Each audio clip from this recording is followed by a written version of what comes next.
Why make your own games? We often recommend activities and games in order to promote skills development. However, we realise that it's not always possible for families to purchase lots of resources. Making games at home has additional benefits. The child has to use their imagination to design their game. They may wish to use traditional games concepts or invent new games with new rules.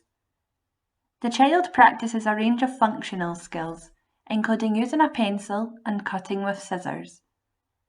Making the game is an activity in itself, meaning that it occupies your child at the time, but they will also come back to the game to play it on other occasions. We will now show some examples of games that we've made at home, as well as some pre-existing games which are similar, for if you decide not to make them yourself. Make a jigsaw by drawing a picture on some paper or card and then cut it into pieces before joining them back together.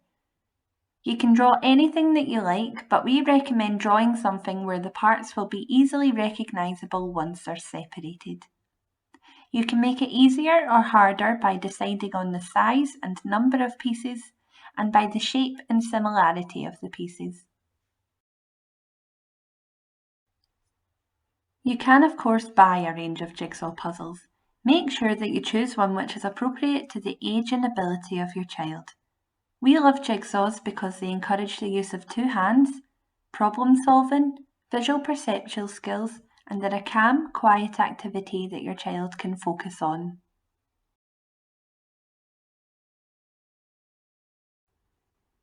Here we have used an old pizza box to cut into squares and draw pictures on the plain side. Then we've put them face down and the children can take turns to turn two cards over to find a pair. Again, you can draw anything you want. We've chosen animals, but you could also draw shapes, numbers, or letters. Matching games are a good way to have competitive fun when playing with a sibling or friend, or it can also be done alone. You can usually find matching cards to suit any interest, for example dinosaurs, superheroes, and more.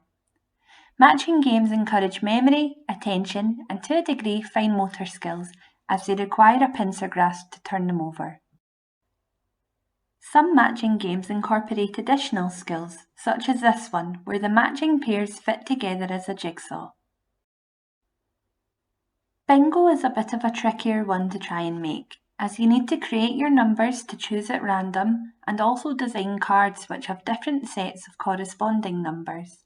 Again, this was done using spare cardboard. Bingo doesn't always have to be using numbers. As you can see, this one uses pictures.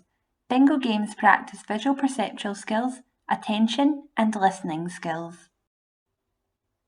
You can make dominoes by cutting out rectangles, drawing a line across the middle, and drawing pictures, numbers, or spots on either side. The children then match one of their dominoes to either half. This involves planning and problem solving, attention, visual skills, and turn taking.